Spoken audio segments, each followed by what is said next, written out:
Hi, welcome to the Gamesplainer. I'm Jeff the Gamesplainer, and today I'm gamesplaining Men at Work. So if you've watched the Gamesplanation, you'll have an idea at how Men at Work actually plays and what's supposed to happen. So I've set up the game for a two-player playthrough. I'll just play for a little while. The initial setup of these pieces is at one of the easier modes, simply because I have everything almost at the same level, so it makes it just a touch easier to build on.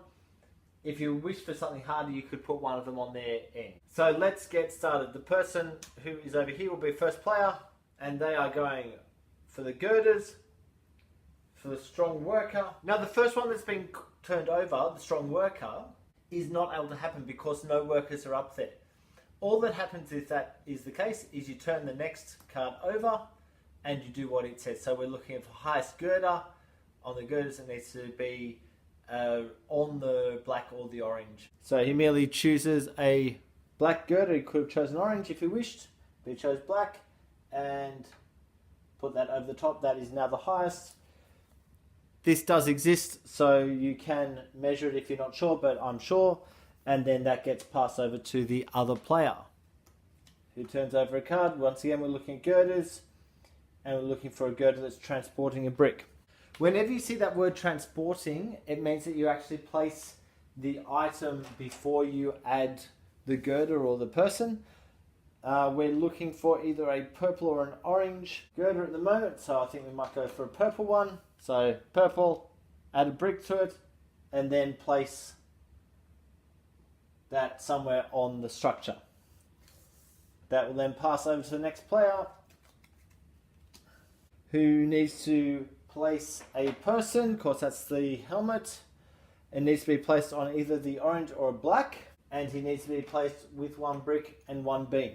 So he's going to put that there on black. He'll put the brick on first.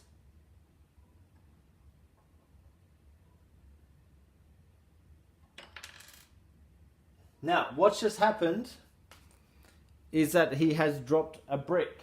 He doesn't get to finish his turn. He leaves the guy where he is, so he's not going to get to add the beam to it. He loses a certificate, and it's now the other player's turn. The other player must clean the space before he has his go. So the other player is looking for a person with a beam. So he needs to be placed on a white or a purple girder because of the white or purple glove. There are no whites, so he's going to go on purple. He might as well just go here and place the beam.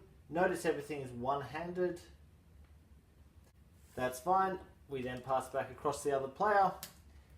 She has now been shown, which means that we can go for the highest positions. This one needs to touch two other colours. So if I put a purple in, it's going to have to go between the black and the orange. If I put a white one in, it could touch either. So he thinks he'll actually put a white girder in and probably place it so it's touching both of those, the black and the purple. What he hasn't done is gone for the highest point, because if he went for the highest point, he'd be up here, and there's a high chance that we'd lose that girder and the brick, and he doesn't want to risk that. So this passes across the other person. Then we're once again on girder, touch the highest. The highest girder on the site at the moment is this purple one with the brick. So he needs to put a purple or an orange one in. He thinks he'll put orange in, and he must touch that highest one. Now what he can do is, if he places this up high enough, this is now the highest point. If you're not sure, you can always measure it, which comes up to just short of 7.5. This guy is just over 7, so yeah, that is the highest, which means that that player would get a 1 award. We come back over to the other player. Each time you go for the highest point, you can get one of those certificates. We're looking at the head transporting one beam, and it must be on either the black or the purple spot, which means the beam gets added first, then all together it gets put down on a black or purple. He thinks that if he goes on this purple, make sure you don't drop stuff over. Okay, so he should put the beam on the other side because of gravity. He's dropped a thing, which means he loses one of his certificates. It's now the other person's job to clear the job site, and it gets passed across. I think you get the idea of how this game plays and how this game builds up. It's a relatively quick game with a bit of thinking and a bit of fun. So I'll leave it there. If you have any comments or suggestions, please write them below. If you have any games that you would like to be Gamesplayed, please shoot me an email at thegamesplainer@gmail.com. Follow me on Instagram and Twitter at thegamesplainer to keep up to date with the games I'm playing. Subscribe to my videos to keep up to date with the games that I'm gamesplaining. And until next time, enjoy gaming.